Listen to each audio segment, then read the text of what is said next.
देखो दोस्तों, नल 2 in 1 नल हैंड शावर रिपेयर कैसे होता है। प्लम्बर को बुलाएंगे तो 1500 देना पड़ेगा। तो घर बैठे वीडियो देखो और अपने हाथ से रिपेयर कर सकते हो। बस एक पाना लेना पड़ेगा। तो देखो दोस्तों, ये नल कैसे रिपेयर होता है। देखिए अभी इसको ये पाना लगता है ये खोलने के लिए। तो देखो दोस्तों कैसे खोल रहा है। देखिए अभी ये बाहर निकल गया, इसका ये ब्लैक वाला वाइसल कट गया। अभी दूसरा उसमें वाइसल बैठा के फिर दोस्तों देखो उसी में डाल के फिर उसमें डाल के इसको टाइट कर देंगे। टाइट करने के बाद में देखो अच्छे से पानी से टाइट करने के बाद में ऊपर इसका ये नेट भी लगा देंगे। देखो स्प्रिंग डालो, फिर ये रबर, इसके बाद ये इसमें घुमा के टाइट कर दो अच्छे से पाना से।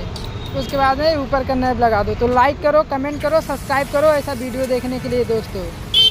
देखो